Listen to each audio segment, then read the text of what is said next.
good morning, good day, good evening, ladies and gentlemen. How are you today? My name is Scott Tiller. This is the Gunpla Insider for the Gunpla Network. Today I've got with me a gentleman by the name of Moki, aka Moki Plamo. In my Hi, opinion, everyone.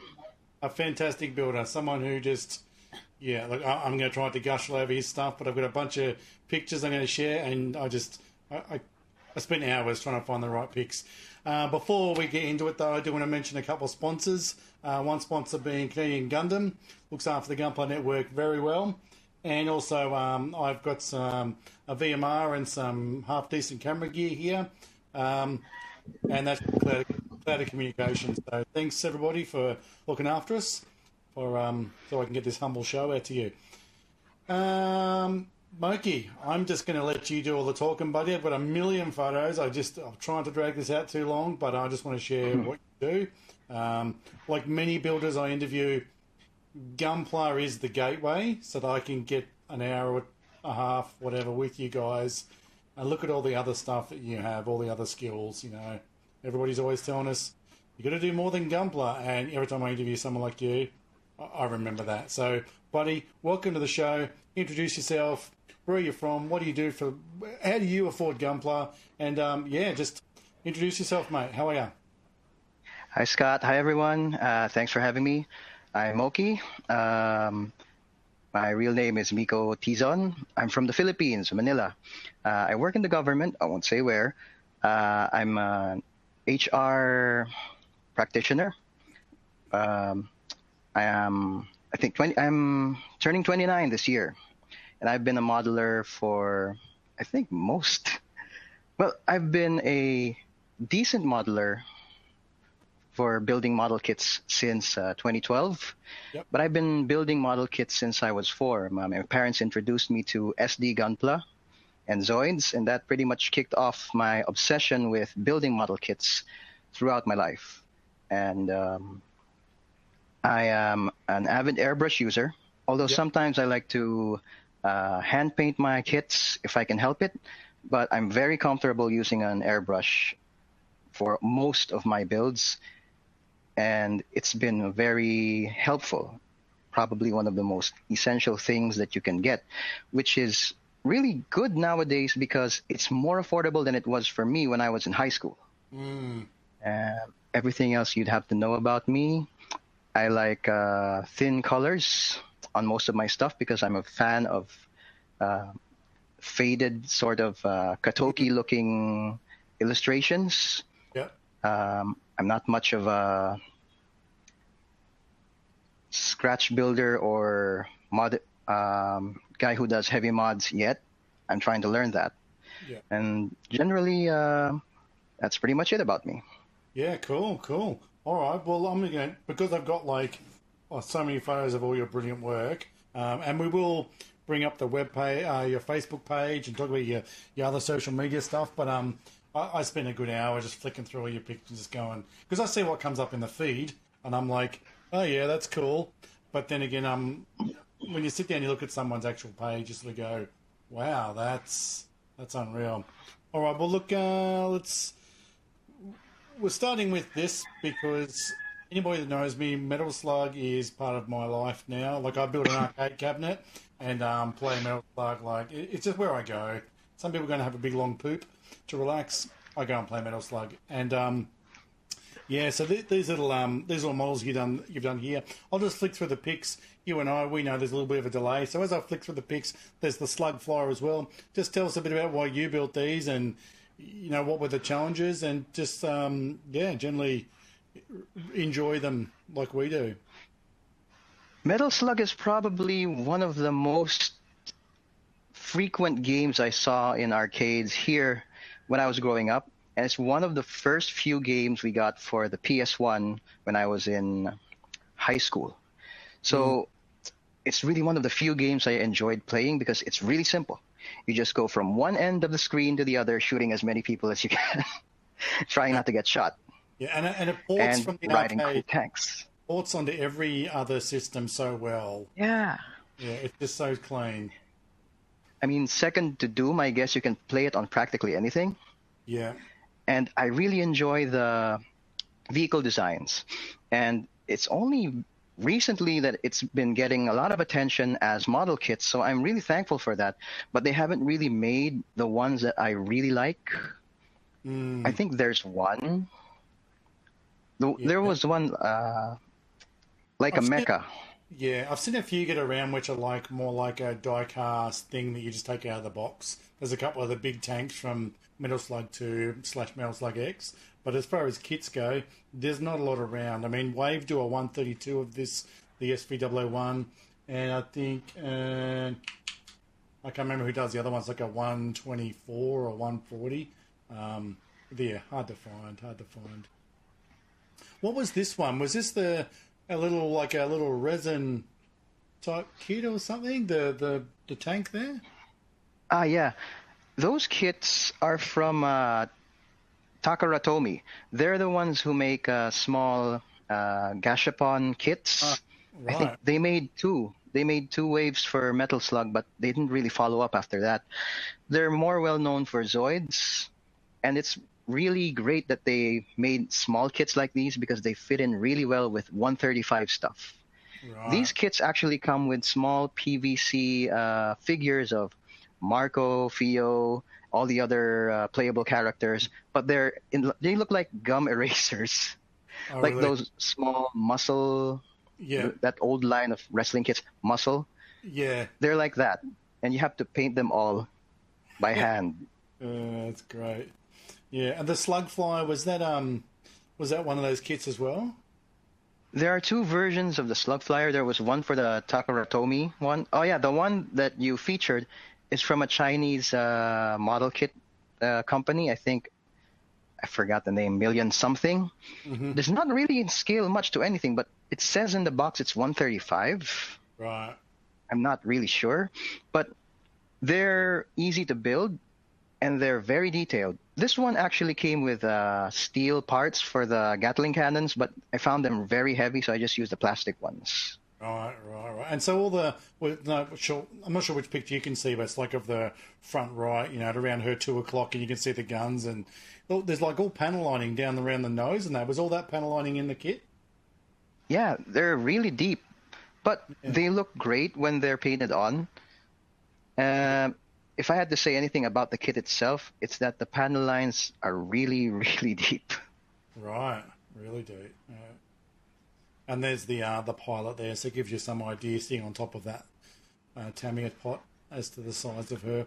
It's funny, isn't it? They're so cartoonish, but they're not silly, and it just works. And the models just translate. Any model, even a bad one, translates from the game. When you're a fan, when you're a bit of a tragic like me, it doesn't have to look much like it for you to enjoy it. Yeah. I remember there are a couple of companies like Meng. They're doing SD type kits of tanks, and they really fit well with any of the Metal Slug kits that are out there, and they look really great next to the Wave ones as enemy tanks. Yeah, yeah. Yeah, cool. All right. Well, what should we go on to next? I want to look at. I want to save your Gunpla probably to a little bit towards the end because it is kind of why you're here, and it's something I really want to spend a lot of time on because I've got around 50 pictures of various builds, all of probably the style that I think that really highlights Moki. We'll have a look at some of the vehicles that I've found that you've done in no particular order. It's always the third or fourth picture of each vehicle here that blows me away because I look at these, like I look at this beautiful Humber here, get that out of the way. Tell us a little bit about this kit, and then when I get to the picture I love the most, I'll be like, are you serious? Yeah. The 148 Tamiya Humber was actually my first 48 kit. I'm usually more of a 172 kind of guy for both aircraft and AFVs. And this one, it struck me as great because I don't have to deal with tracks. Yeah, right. I just have to balance out the four wheels and everything's really aligned. And what surprised me about this kit is it's a lot of flat panels on the runners, and you glue them together, and there's hardly any room for misalignment or error. Really, when I was going through this kit, it was just such a breeze, and painting it was so much fun. Yeah. I entered this in our local IPMS for 48 armor, and this one bagged first place, and I'm really proud of that. Congratulations. And this is what blows me Thanks, away man. most. It's next to a phone there. Like, you look at these other pictures and you go, man, that's like, it's got so much detail and so much depth to it, and it's a fantastic model, you know. Yeah. And then you go, what the? It like sits like just in the palm of your hand there, like, buddy, that's unreal. Yeah, the thing about me when I'm building military kits is I like to go small because I want to save a lot of time and a lot of paint working on my projects. Yeah. Because when I go shopping for paints, I do it in bulk. I do it for primers and thinners and paints. I do it like 2 or 3 times in a year. Make sure I got good stock and make sure I got the colors that I need. Or if I don't, I have to mix it. And that's why I always go for very small, very compact looking vehicles and jets in smaller scales, because it's really something I can squeeze in like 1 or 2 hours a night, which is pretty much how much hobby time I have on a daily basis since I go to work from an 8 to 5 job.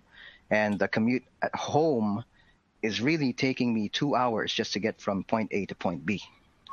Yeah, cool. Tell us about this armored vehicle that I've got up here. The Bradley. Oh no, it's not a Bradley. I forgot which one. It's a British AFB.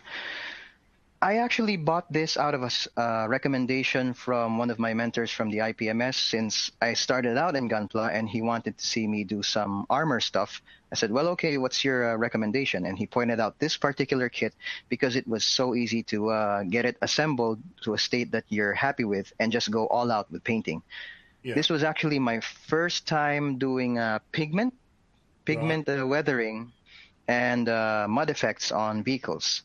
So it's really, I'm actually glad it turned out okay, because I've seen stuff done by older modelers from here, and this just blows me away. And this is really good.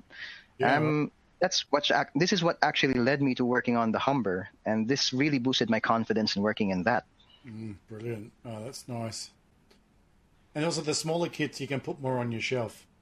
You don't need all these shelves. I mean, I'm a bit I like to spread stuff out. Some people put their HGs on a shelf and they're like, 6 deep, and they're like, yeah, I like to enjoy them, sort of thing. But these, you can put 15 on a shelf and still see them all. Yeah. Look, who doesn't like a Kubelwagen terrain car? This is a beautiful one. Tell us about the particular shot we'll get to is the kind of looking in the back with the hatch open at the back, and you can see the oily, greasy, smoky engine bay. I really love it. This is a really old kit. I think it's from a 3-pack. It has a Kettenkrad, Willys Jeep, and the Kubelwagen.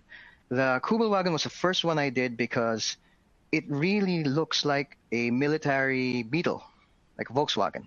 And even though this kit was designed around the 90s, it's still very detailed.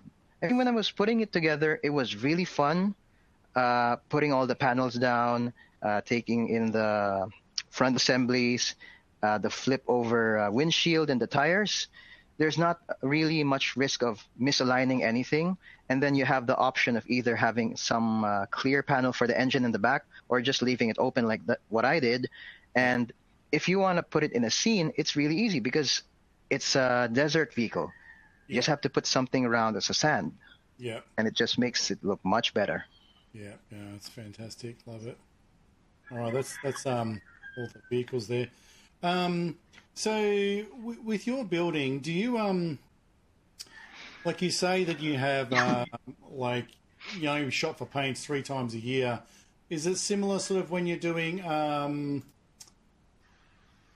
like your kits and stuff? Do you kind of feel that this year I'm going to build this and this, or do you how do you go about getting, because some of your kits have very specific colors, so do you kind of go, I want to try sort of these shades this year, and then I'm going to just buy kits and throw paint at them, or how do you approach that? When it comes to buying kits, I'm more of a pre-order kind of person. So when I see something up for pre-order and I like it, I just go to my regular shop and put an order down for one. And then that gives me like months of prep to figure out what I want to do with this kit when it arrives. Of course, since I have several, I think, pre-orders in a year. I don't go through all of them as the year goes by. Sometimes I can buy a kit from 2017 and only get to work on it around 2019, which is really what's happening frequently with me because I get a lot of backlog in. But when I try to order something and I want to know in advance how I want to build it, that month in between waiting for it to get here and figuring out what I want to do with it really builds up my concept of what I want to be the output. Yeah. So do I want it to be weathered? Do I want it to be glossy? I don't really do gloss. Do I want it to be solid colors? Do I want it to be painterly or something like that? That sort of gap in between makes me faster when I build because I already know what I want it to look like when it's done. Yeah, sure. All right, we're going to jump into the Gunpla because anybody sitting here and wanting, this is the Gunpla inside, they're going to be like, show us the Gunpla, which is what I really want to show everybody anyway. So, like I said, it's about 50 photos of like, I don't know, half a dozen kits or something. And I'm just going to kind of punch through them and we'll just talk about the whole lot because I want people to see what I see, which is like you could go onto your Facebook photo albums and there's a whole bunch of different stuff, but this is what I like and this is what I want people to see. So, firstly, this is one of my favourite mobile suits of all time. Iron Blood and Orphans for me was just something out of... It's just incredible plot, incredible animation. I've not really done anime, to be honest. And this suit here, I have this one, similar approach and similar results, just everybody has their own style. But I believe you can weather the crap out of this thing because you know full well that each and every time it stepped outside a ship or a hangar, it copped a flogging and absolutely laid it down on its enemies, and it just allows you to go to town. Like, and yours just has that feel of it's very much a very heavy, very thick, very steel type beast of a machine. Am I right? Or am I right? Yeah, definitely, because besides Lupus Rex, this is also one of my favorite designs, although I love all the Gundam frames in IBO. Yeah. But the Gushan Rebake has a special place for me because it's really something that represents its pilot.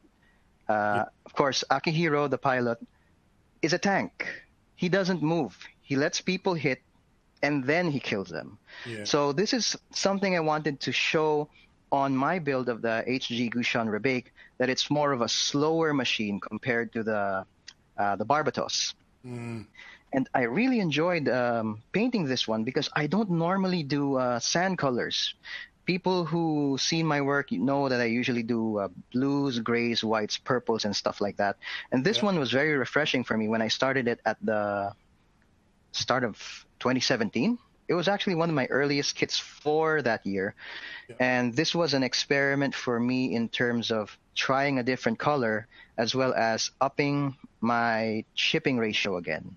Yeah. This is probably the last time I actually did extensive chipping and streaking on a model kit. But still, when you look at it from a very, like 3 feet away, it looks like it's a solid colored piece, but it gets better when you zoom in. And that's one of the things I always enjoy doing when I want to weather my kits. It gets better when you look closer. Yeah, you want to invite people in to, to kind of like find the flaws and go, nope, it's greater the closer I get. That is unreal. Yeah, it is one of those suits, isn't it, where you can't... If you've watched the series, he will stand back and he'll take the hits. I mean, he's the dude doing, leg raises and stuff at 2 a.m. because he can't sleep, and he's never off the job. He's always ready to go. And I won't spoil it, but yeah. And the big scissors. It's funny, isn't it? I love that scene. They only come out once or twice in the entire series, and they're there, and you're like, God damn it, when's he going to pull those stupid scissors out? And then it's just like, crap. And you're like, hey, they're actually pretty effective. I was wrong. They are good scissors. Everybody was waiting for them to be used, and whenever they're used, it's always the best scene in the episode. It is very good. All right. Now we're moving more into what I think is the classic Moki sort of area, which is... like we've discussed, I use the word faded, but your colours aren't faded. You described it as a, I'll let you re-describe it, but you don't take a red, you kind of take this red and you kind of like, everything gets filtered and everything gets kind of just toned down and just taken to a place that is not like the regular poppy kind of mauves or reds or greens or blues, and I thoroughly enjoy that. Another thing I will mention about your work is that there's so many people who put great work into a build, and they tend to they let themselves down in their photography. And I think that you take the basic principles and you highlight and you pose and you make your model work because you put all that work in and they're convincing. There's lots of very convincing poses and they're hard to replicate, but when you see one, you're like, that is what I like to see. So let's move into Moki territory. Yeah. I buy a lot of, sure. I buy a lot of Hobby Japan books when I can. And what always interests me is how they present it for each model. And they always go through that effort of making the right poses, the right angles, and the right lighting to make sure that it does the work you did justice. I try to do that. I'm not really sure if I've reached the point that I'm really happy with my photography, but I'm learning bit by bit. But the most important thing for me is to make sure that how I see it in real life is the same as how it's presented on a monitor, on a smartphone, on a tablet. It has to be consistent. So when I'm, especially tricky when I'm doing my type of coloring, because I'm a fan of pastel-looking color schemes, of a normal color scheme, because I like looking at version Katoki designs, and normally those of designs have really, really light tones. I got this sort of taste from one video of how to pre-shade.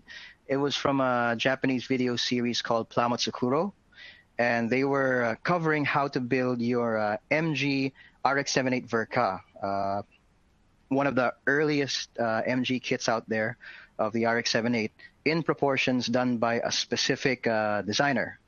So I looked at how they did it first with a black base, then they put on the highlights, and then they put in the colors. That's something I've been doing for quite a while, and I'm trying to perfect it, although people have been telling me that my whites have been a bit washed out, almost gray. So I'm trying to figure out the best balance between that and what I really like, which is the sort of sun-faded, weathered sort of look. Because for me, doing those types of colors, when I intend to weather a model, really helps emphasize the weathering better than just starting with a solid color and then weathering that. Yeah. I mean, look, a lot of this is way over my head, to be honest. I'm still a passenger very much so. When I see all these whites and like you're talking about, and for me, they work fine because the thing is, it's had a hard life. It's not the sort of thing that's well looked after, and that was a really, really long year for a lot of these Gundam, and whatever happened after at the end of '79. Yeah, are there any particular? Yeah, look, here's another. I'm not sure where you can see the photos, but here's a classic pose. It makes so much difference when someone takes there's little things in poses that kind of like, and I'm not being judgy about anybody, but like when someone has a beautiful pose, but if the foot's not totally flat on the ground, and you're like, I want to be convinced it's 35 ton and 18 meters tall, and sometimes it's a beautiful pose, but then the foot's just kind of off the table a bit, and just things like that. They're little things that people can do that just kind of sort of take away the magic a tiny bit, and you do not do that. There's one thing about it. Yes. The thing about these model kits is they're scale models. I mean, they don't exist in real life, but they're supposed to correspond to a particular scale. Yeah. So when they're being shown like this, they really have to look heavy. And I'm very, very glad that throughout the years that I've been building Gunpla, they've been improving the joints to the point that they can pose like the feet are firmly on the ground, while the rest of the body is just balancing itself. Yeah. It can be light, it can be heavy. What's important to me is it looks like it's a feasible or a realistic looking pose that it can pull it off. And that, I think, really sells the idea that these are giant walking robots. We're up to a Dom here. And it's sort of like it's still what you do, but it's a much darker. This picture, it starts to become more obvious. I think I remember watching you do this one progressively over your Instagram, and pardon me, it's a dark. The Dom is often that sort of purpley blue, but you've just sort of taken it off in that little distance, that little direction again, and just made it totally Moki. Is this a colour, or do you mix a lot of these yourself, or do you go straight from the pot? That's actually Gaia Blue Gray over Midnight Blue. The thing about my painting is it can look one way in the bottle, but I can make it look light or dark depending on how I want it, simply because I put down a shading coat right under. So the reason why my kits look this way or look in a particular way, faded or even bluish or stuff like that, it depends on what you put down. So for this one, I went with a dark blue, sort of navy blue undercoat with light gray for the highlights. So when I put down the blue gray and when I put down the midnight blue, it's still very blue. Right. Like there's a blue tinge, and it shifts from blue to purple depending on how it's lighted. So that's pretty much how I go through it. I rarely mix my paints nowadays. I just get the color I need and I thin it way down. And I remember you mentioning it earlier, like everything seems filtered. It actually is, because I treat my color coats as sort of filters or tints over a black and white base. Right, yeah. I think we talked about before, one thing I really like about this, Dom, and it's the simple things that give me a kick, is all the pipes there. There's like some different coloured sections where obviously they need to do some maintenance or whatever, and they've just slapped in a fresh one that was rushed out and wasn't painted at the factory or something like that. So I commend you on those little details. I love the arm, the way there's a little bit of sort of maybe some oil work and just a bit of sort of abrasion and stuff on the arms there. It's fantastic. Yeah, it's one thing for me because I like selling the scale on these things. So one of the things that help is irregular colored panels, some sort of grime or stain around areas that move, because that's what makes it look more of a thing that could exist. Yeah, and you look at an excavator or some sort of earth-moving equipment, around the joints and stuff. Excavator does these ones, and all up around here, you're going to see that where the dude gets out there each day, and I don't know if they do with a mobile suit, but he's out with his grease gun. He's all over the 36 nipples, and that attracts grime and stuff. So, yeah, it's really good to think about that when you're looking to add a bit of detail to your kits. Yeah. I used to have an album of construction vehicles and buses or public use vehicles that have close-ups of where the rusts, where places are rusted, where places are oily or grimy, where there are places of paint chipping or weathering. I use that as references for when I do my builds. Yeah.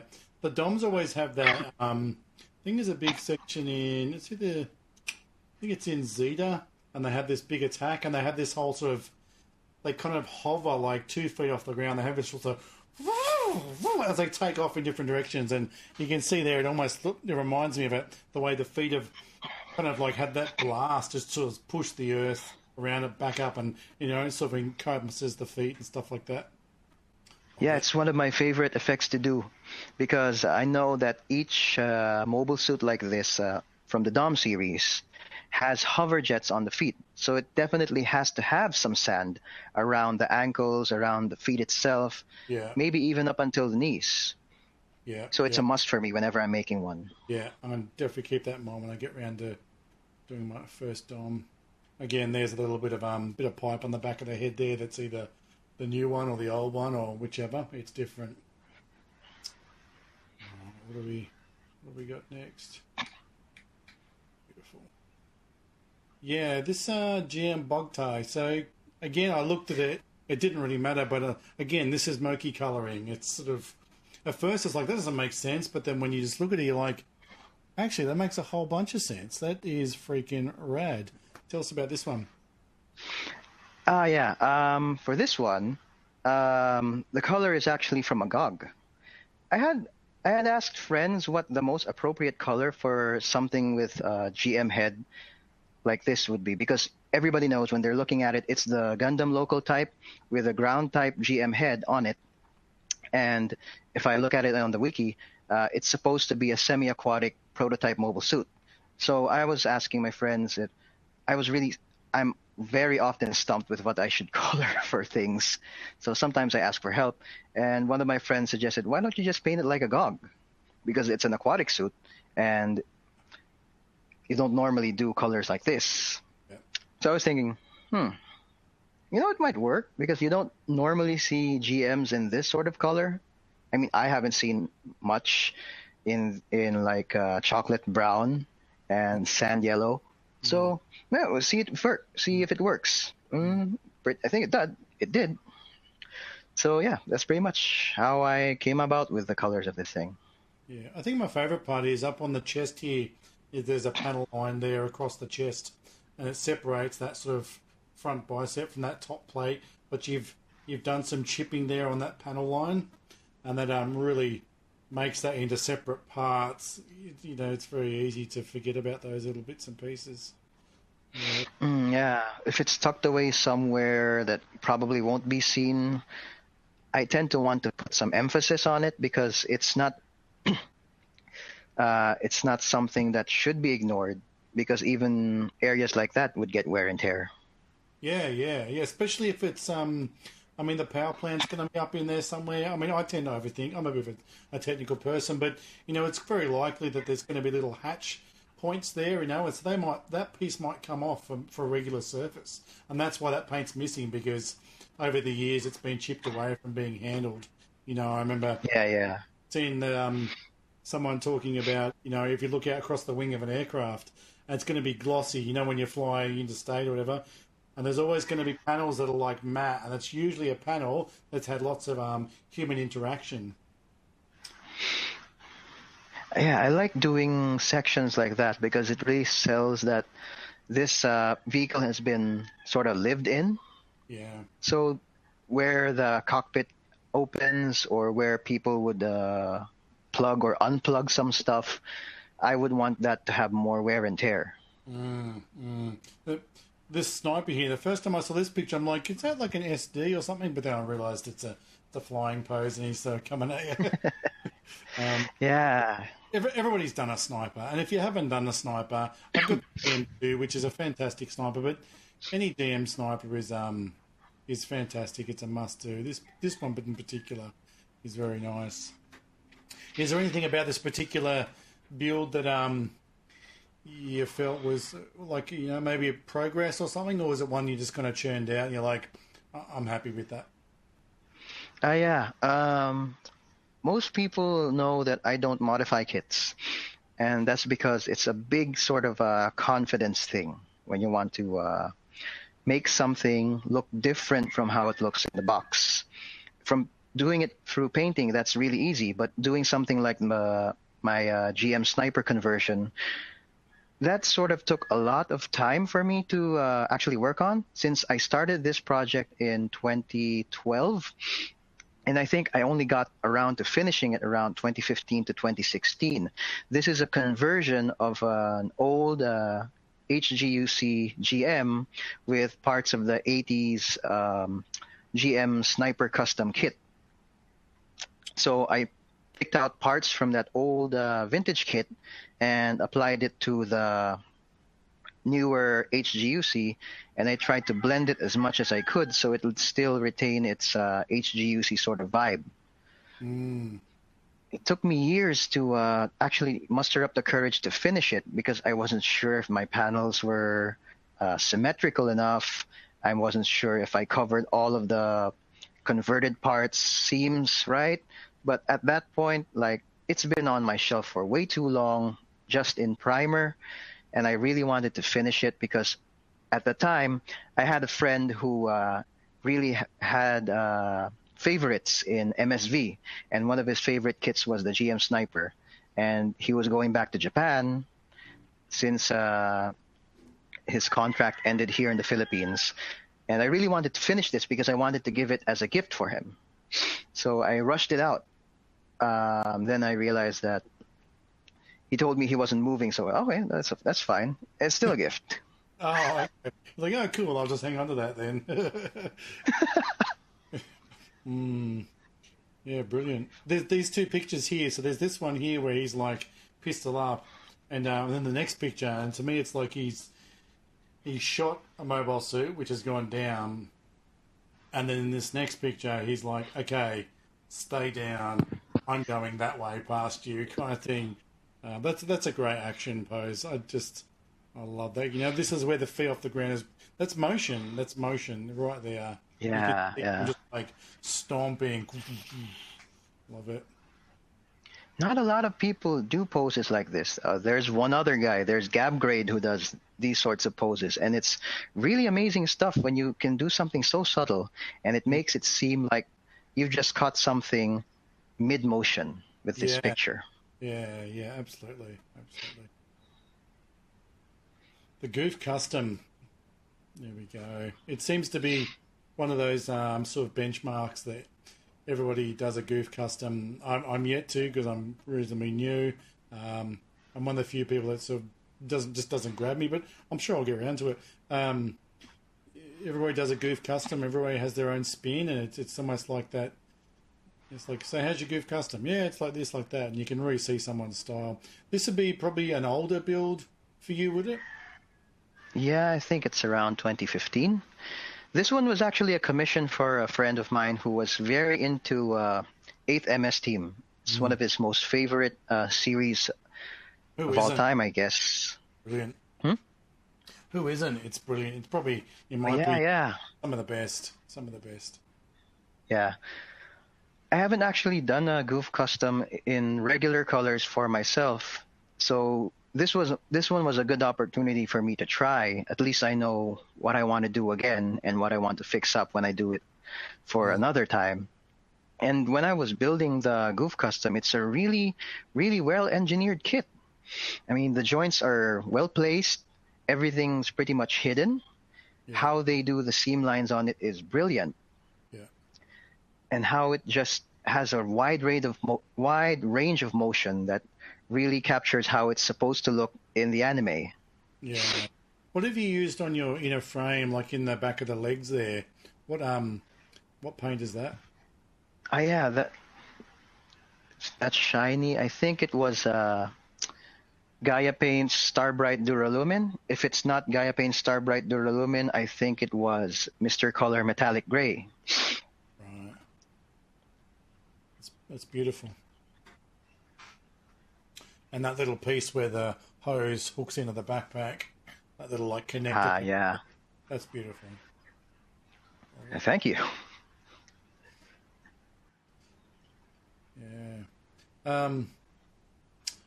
You don't have many Zakus in your gallery. you're very Gundam heavy, which I'm okay with. I mean, the Zakus, I'm fine with the Zaku, and I'm also fine with Gundams, but yeah, I had to sort of scroll down a fair bit to find a Zaku because I didn't want anybody getting upset with, where's the Zakus? Yeah, I have like 6 or 7 unbuilt Zakus somewhere in my pile. There's the Johnny Ridden ones, then there's ground types, FZ. There's Origin Zakus. This one was actually a Char Zaku before. The thing about it is I don't necessarily dislike Zeon suits. I actually love them. But when I want to build a Zeon kit, I want it to look really good. I can just paint several GMs the way I normally paint and get away with what they look like, because it's really how I paint Gundams is how I paint GMs. But when I want to paint a Zaku, I want it to be a bit more special. Yeah. Whenever I build a Zeon suit, sometimes it's not even stock. This one is a ground type version that's supposed to represent the 8MS team Zaku 2s they used in the jungle. And I had it made from a Char's Origin Zaku. The differences are slight, but if people look at it really closely, there's a difference in the shield on the shoulders. There are missing verniers on the calves, and there are some bits and pieces from the chest that are different because I really wanted it to look like the 8MS Team 1, but with a different sort of color scheme. I like... it's funny what you pick up on when you see a kit and you kind of like, I guess it's where you're exploring yourself, but down around the knees there, it's quite common to see that whole inner frame section, just, the metallic, we were looking at the last build, but the way you've got the blue on the outside, it's like the armor on the outside of that actual, I'm going to steal that, I really like that. You know what I mean? The two outer sections of the knee joint, it's a lot easier just because that's all one piece. It's much easier just to make it all one color, but you really go on next level there. Yeah, I mean, if there are panels that you can paint differently, and if it's not so much of a hassle to put on like masking tape, I would go for it because it would be a waste not to. I mean, they're there. For sure. Big guy. Here we go, another sniper. There's the reason why I picked this sniper was the shield and specifically the decal. I mean, it's you again. It's the green and the blues are like just that little bit tweaked to the left or the right, depending which way you swing. So it's very Moki, but the decal on the shield was what kind of got my attention. Yeah. This was around 2014 or 2015, I think, and I didn't really have a lot of unique decals I could use. Sure, there are Fedi or Xeon emblems, but not a lot of custom decals, like, for example, Slugger Law's Eagle or Shin Matsunaga's Wolf, White Wolf, or Johnny Redden's Unicorn sort of emblems. This one, I tried to make sure that it looked like it would blend in. Because there wasn't an available decal for this, I decided to just do a stencil with masking tape. And I wanted the design to be as angular as possible because there would be less margin for error for me. Because when I do curves, sometimes it's a bit harder to do. So this one's more solid angles. And I think it fits the look of the GM really well. Yeah, absolutely. I think it looks amazing. You could have any kind of sorry. Oh, that's all right. It's your doorbell. Oh, yeah. I think the family's home, yeah. Okay. Did you have any kind of like backstory when you did it's like a fox or a dingo or something? Do you have anything in particular, or you just found something that just aesthetically, visually felt good for you? I think it just fit in with the theme of the GM Sniper because it's one of the mobile suits that you wouldn't normally see head on the front lines. So I think having an emblem represent the pilot of this thing would be great. So picking a fox would be very in with the theme of it being a sniper. Like it's just there waiting for you. Definitely. And you won't be able to see it much. Yep. All right, we're back to the beginning there again. Right. So do you you don't or do have GBWC aspirations? I mean, normally I guess when people start their hobby, they want to go for that. But for me, it's more of an upwards crawl because you see all these entries from all around the world and they're all really great. Like from Jordan Niedert, Joshua Dara, then Naoki, Rokuseiya. They're just really going to blow people away with their works, and they're very dedicated to what they do. And the thing about them is they have been doing this for a long time and have developed a style. Mm-hmm. And they're so comfortable with doing that style or theme that every time they go out and build something, it's automatically registered or it's already a signature work when they go. It's unmistakable that it came from this one person. Yeah. So my GBWC aspiration would probably be to be able to build something that people would know was made by me, and as well as something that, oh, he hasn't done this before. What would that be like? I don't do MGs. I don't do scribing, panel lining. I don't do LEDs. Maybe one day I'll be able to do most of that stuff and learn it. But right now, it's just mostly me trying to figure out how I can nail down the basics first and then develop it from there. So I'll be able to make an entry that people will just go wow about. Well, hopefully by the time you're ready, the weathered build will be, in the eyes of the judges, because it seems to be a lot of clean and technical building seems to get the eye of the judges these days, which is weathering is an on again, off again thing with these sorts of contests. Yeah. I mean, I suppose weathering is one of those things where weathering a diorama seems to catch the eye of some people because it's put into context for them. But a straight weathered model, I guess, for some people, and some people will sort of say, weathering. Well, I mean, like for me, I weather most of my builds because I start clean, and I'm like, this is getting weathered. Unlike yourself, where you are weathering with intent, and you're doing a fantastic job of it. Thanks. No, it's great. We'll flick through some of the other sort of, I guess, genres that you've worked on. These are some very small scale jets.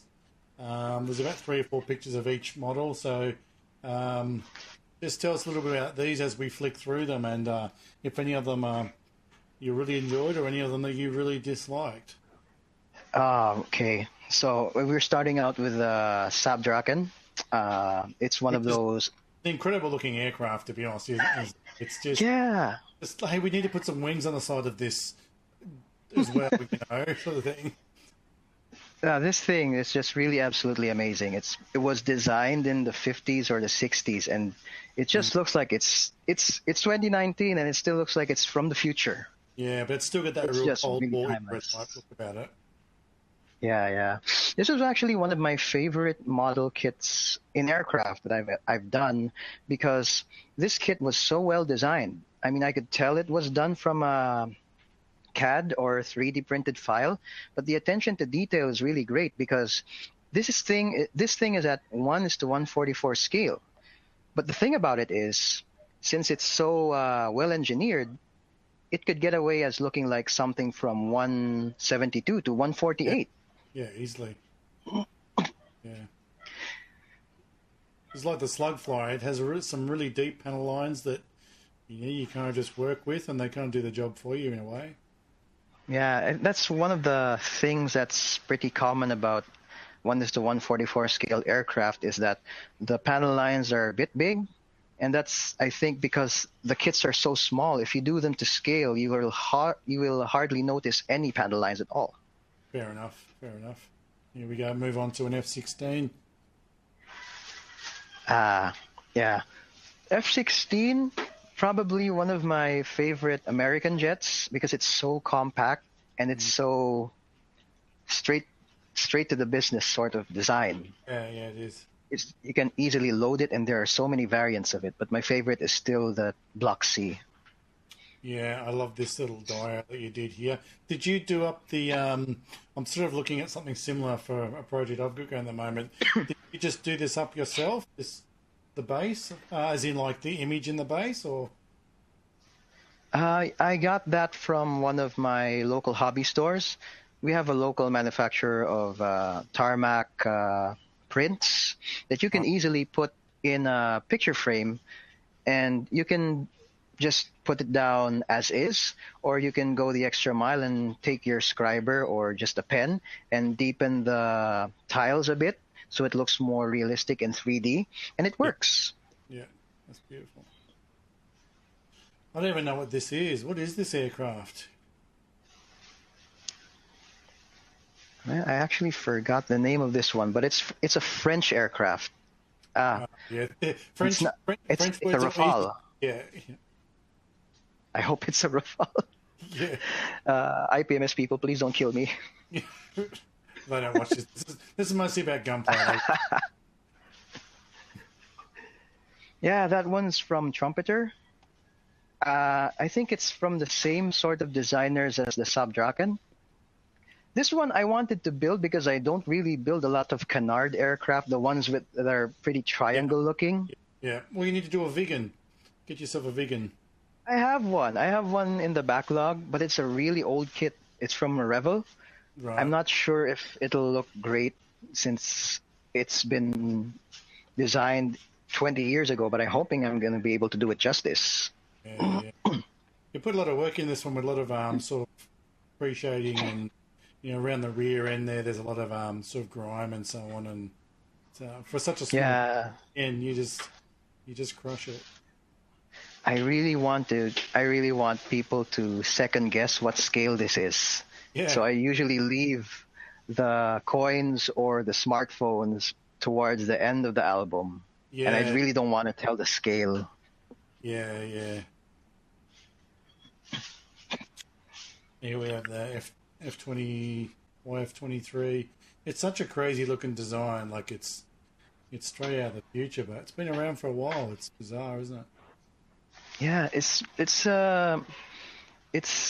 was one of the designs and between the F22 and this one, they had to pick, and they picked the F22.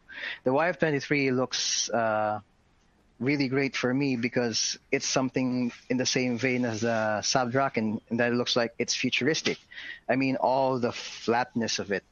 It almost looks like it can come from a movie like Independence Day.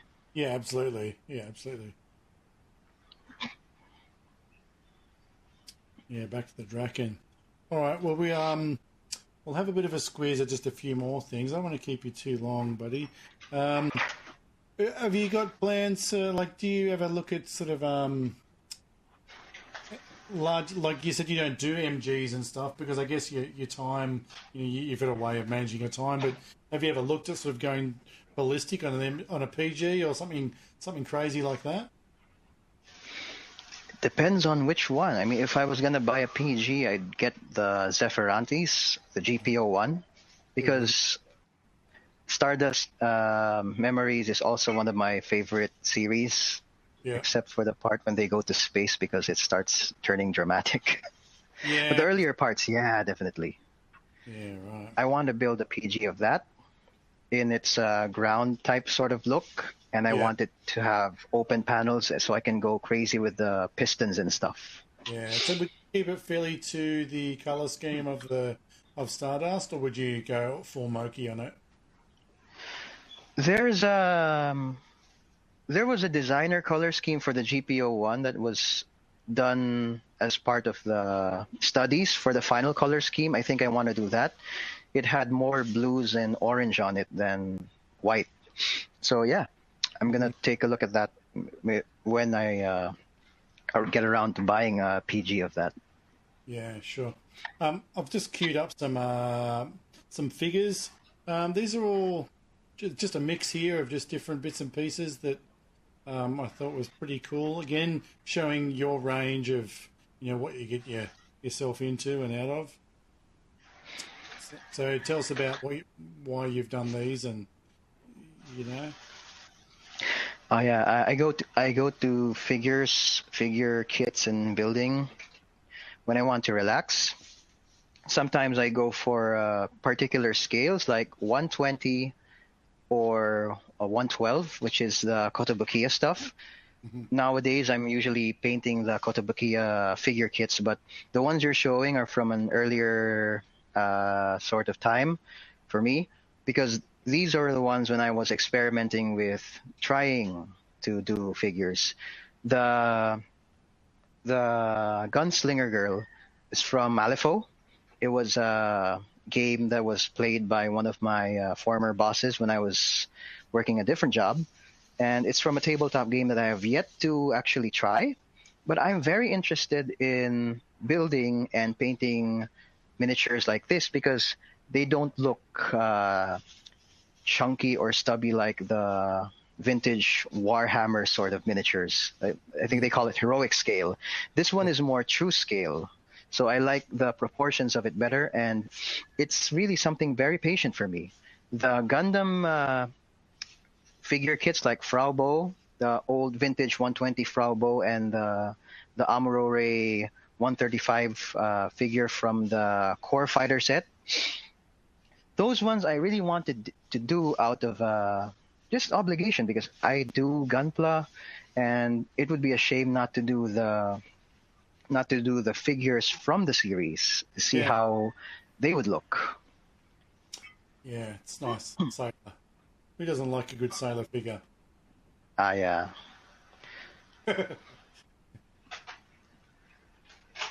I want to get through to the. Is this like a build divers thing or something? That's from Seed. That's Lacus Klein. Oh, okay. It's actually, it's actually part of an ongoing commission from someone. I haven't gotten around to much because I'm having difficulty actually painting those PVC figures that come with the earlier master grades, because they all come in one piece and everything has to be masked off per color. Right. So it's a bit more difficult for me to attempt. How big is this? This one here? 120. So 120 scale. Like, we're talking like. Oh, okay. Thing. Like a head shorter than a G.I. Joe. Right. We all know how big that is. Who's this guy? That's the pilot of the Astray Red frame, Guy Murakumo. I'm not exactly sure which outfit. Yeah, it's from Seed, the Astray series. I'm not really sure which, because there are like dozens of Astray manga, and he has a different outfit in each one, I think. Right. But this one, I just looked up reference pictures for this and painted it as is from the client's preference. So there's not really much thought that went into this one, aside from testing out flesh paints that I recently bought. So when you say commission, how does that work? Are you talking about you paint models like for money, or like is it worth? Are you at the point where you could possibly kind of do it more so and make a half decent income, or how does commission work for you? It's really just something I do as a sideline. It's not so much something that I would do full time yet, although I would wish to do that. But these ones are just something when people message me, hey, can you do this for me? And I take a look at what they want me to build for them or paint for them, and I try to think about how long it would take me, given my sort of work. And I just give them a price for it, and if they're okay with that, then we're going to go. That's something recent for me, because I've only been doing commissions for like 2 years. And when I started out, I really had no idea how to start. So when people just hit me up and say, hey, I want you to build this, how much is your rate? I really had no idea how much to charge. It wasn't until my girlfriend found out how much I charged, and she was telling me, you're charging way too low. Yeah. I was like, really? Yeah. And I was thinking, maybe I should charge a bit more for what I do, since paint is expensive. For starters, and your time is expensive, especially when it's nowadays, you're taking your hobby time, which is supposed to be your downtime from your other job, right, make money to enjoy your hobby. So now someone's saying to you, so that time you're supposed to be enjoying, I want you to again work for it. And if you love doing what you're doing, then it's not a huge embuggerance, but still, you got your own ambitions.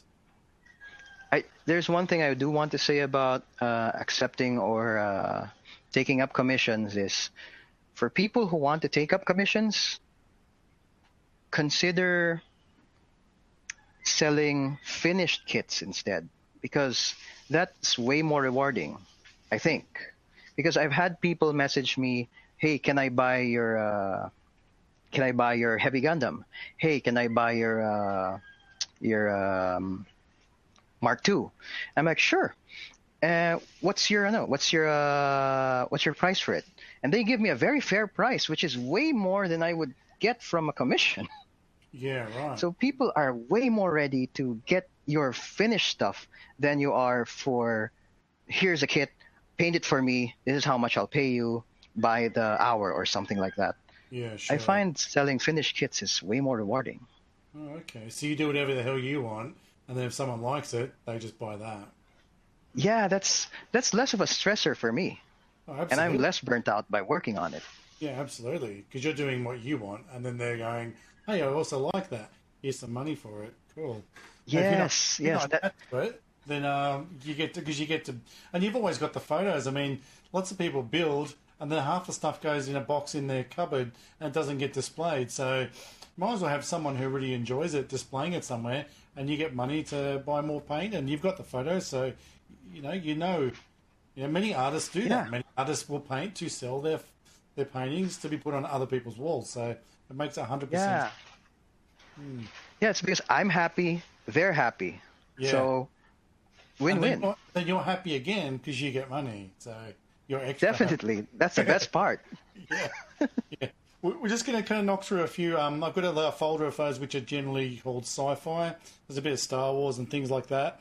I guess there's not as much of this on your Facebook photo albums, but obviously it's something that you have worked on again to kind of like increase your range. Probably to do with the other stuff you've seen around. So let's just have a bit of a squeeze through these. This van ship I see absolutely everywhere.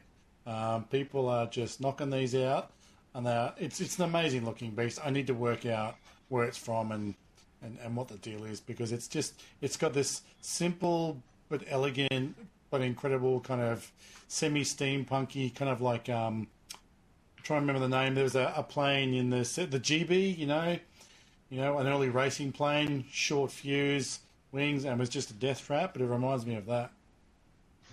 Yeah, the van ship was actually a commission from a friend of mine. Actually, when you're looking through the sci-fi folder, I know there are several Star Wars ones there. Yeah, The Star Wars kits and the van ship, except for the Star Destroyer, which is actually mine, they're all commissions for one person who is a very, very huge sci-fi fan. And I really like his taste, so I want to do stuff for him. And the van ship was one of the first kits that I did that really took me out of my comfort zone. This is like an entirely different sort of model to build. Everything has to be glued down. oh yeah, glue. Yeah, This one was also the first try for me in metallic paints. I painted this with Mr. Color Metallic Red, and of course with insignia whites. And I think it turned out great, but there's something about it for me that I would really want to redo again, is to find a paint that had smaller flakes. right. Yeah, yeah. I can sort of see what you mean there. I mean, it's all beautiful to me, but when you point it out, yeah, it's more of a sparkly than kind of like a metallic. Almost reminds me of some of those like kind of Harley Davidson kind of petrol tanks and stuff. They get that kind of speckle Yeah, through, yeah. almost like a universe, like a star type speckly, as opposed to just a flat metallic color. Yeah, I work on a, wanted to do this because the van ship reminds me of a hot rod. yeah, definitely, definitely, yeah. Bit of Star Wars stuff. These are getting around now. This is the Bandai. This stuff's pretty incredible, and everybody says it's as good as the Gunpla. All the work's done. They've got so much detail, and they snap up nice. Yeah, this one, I was actually surprised with the amount of detail they put into the Star Wars kits. There's like, if you look inside the cockpits, there are several panels, levers, buttons, and displays that you would see on the actual props that they do for the movies from ILM. And that's really a very, very nice level of dedication Bandai has put into these kits to make them really worth getting for people who like Star Wars, or people who want to try something different from Gunpla, or people who are very into military modeling. So this is a really great in between. Yeah, yeah. And of course, the scale gives you the ability to put a snow speeder next to a RX-78 and go, oh wow, that's pretty cool. Yeah. These ones are really, really, I'd highly recommend them for people who want to step out of Gunpla. Yeah, yeah. And this is the Imperial Star Destroyer that, how long is this roughly, this kit, this finished product? This is just really very small. Oh, really? Yes, it's very, very small. Oh, goodness. And that's why it's impressive for me, because you just put a detail wash. Well, the instructions is just inside the box. Is it one of those? Yeah, it's a small box with the instructions printed on a single sheet, and it's just like two runners. It's just bottom, top, bridge, boosters, and of course a stand. Yeah, great. It's a sandwich. Yeah. Well, that's incredible, isn't it?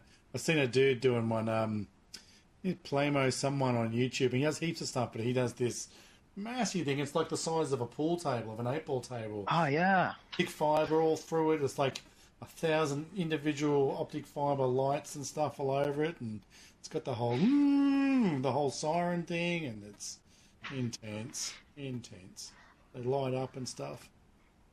Yeah, that's really great. Yeah, I've seen these getting around.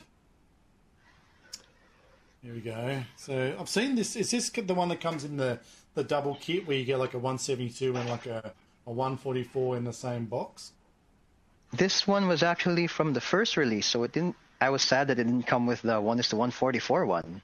Yeah, right. This was the first one, and I think it was Luke Skywalker's X-wing, but my client wanted it to be done with Red 2, the one that Luke actually flew with in Episode 4, and I had to look up a lot of reference pictures for that to get the look down. Although if I had to do something again, I would probably make it lighter a bit. Right, yeah, it does look quite grimy, but might have been a long day. Yeah. The R2 unit is that must be pretty small, hey? Like that's some work there. It really did a number on my eyes. I mean, painting all the red panels really hurts. Yeah. And since it's about this small. Yeah. And it goes in the back. So when you're trying to paint everything, I really need to buy an optivisor or something for the table, or something I can wear to really make sure I hit all the spots where I should hit them. Yeah, cool little guy. I think this is the last one in this folder of pictures. I just think this is really neat. It just has one of those. It's that real moment in time type, build. This one is special for me because that was probably the first and last time I scratch built a maintenance vehicle for my kits. It's really just a piece for when I want to take pictures of my model kits in a diorama setting that gives them a sense of scale. Yeah. Because the fundamental question for me whenever I was building HGs was, why don't they make vehicles to show how the people actually get up there? There aren't any cherry picker model kits. They just kind of float up because it's all like semi space. But it's Yeah, forgot that. Yeah, I think I wanted to do something more concrete for the ones on Earth, or ground type units, and I figured this would be a great one. So it's an elevator sort of thing. So did you scratch build this? Except for the carrier at the bottom, which was from a Kotobukiya kit, the arm and the basket on top was entirely scratch built. I just had to I really just had to consider what sort of hinges I wanted to build to make it look like it's a pneumatic sort of thing. Yeah.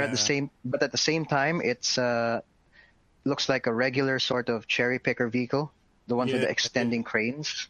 Yeah, I love how on the end here, just this end of the sort of second arm, it's all the paint's knocked away where they've like banged it into stuff.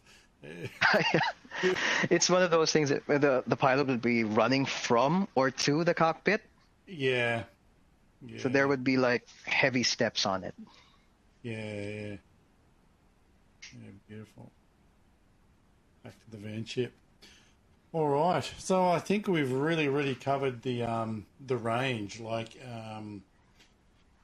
I've interviewed a few people now, and like to see you do so much different stuff. And we might just, before I forget, because I often do, I'll just bring up your Facebook page and sort of scroll through it, and then people can kind of visually see it, and then they can go find it. I'll just sort of flick through Moki Plamo. There he is. And I'll sort of scroll through the photos here. Do you want to just tell us about any other sort of social media that you've got going that people can follow along? It's really just my Facebook page and my Instagram, which is at Moki Plamo. And then there are 2 galleries that I maintain on 2 Japanese sites, Modelers G, Modelers-G, and the other, which is, I think, Japanese Instagram for Gundam models. It's spelled with M instead of N, so it's Gunpla. Right. .jp, I think. Yeah. I mean, it's easy to post on those since we have Google Translate. Yeah, right. Of course. Wow, so much other stuff here. So much other stuff. I'm going to come back here a bit later and check all this out. All right, no worries. Well, look, I really appreciate. I know we sort of been working on catching up for a little bit of time now, especially around Christmas. Can be a bit tricky. Yeah. And I really do appreciate everybody that gives me their time to sit down. It's a bit easier for us. There's only a couple of hours difference, so no one's getting up at 2 a.m. or midnight. Yeah.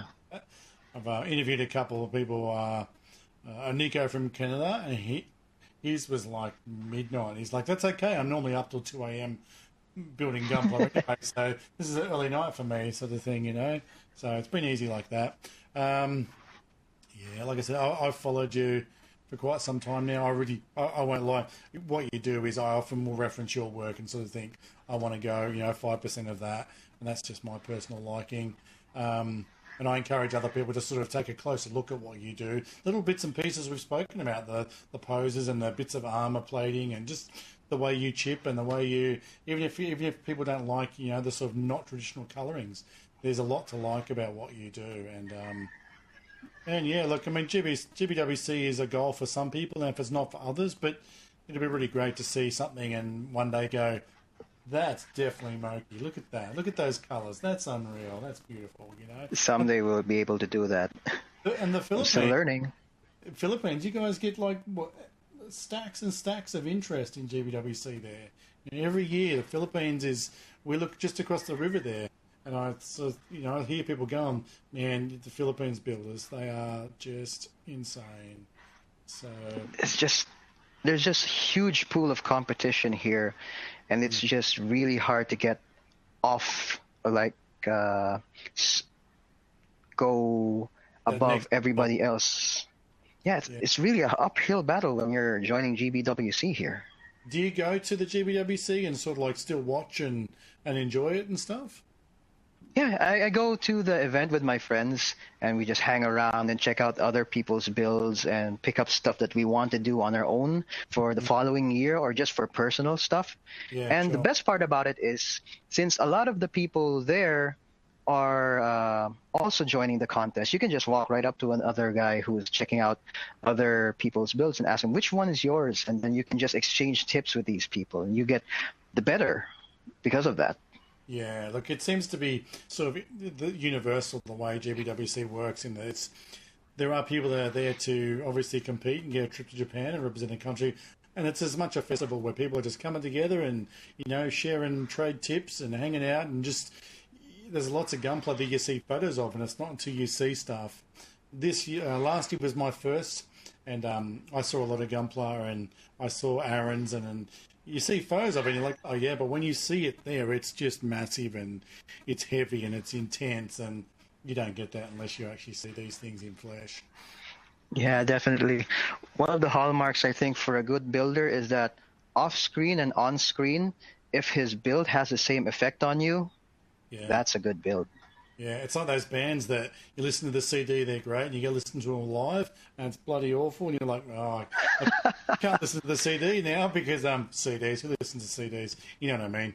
MP3, whatever. Yeah. Okay, Yeah, buddy. I was around during that time. Yeah, I'm sure you were. Yeah. Anyway, look, like I've said before, I really do like your work, and I encourage everybody else to get around and follow you, and support what you do, and enjoy the ride.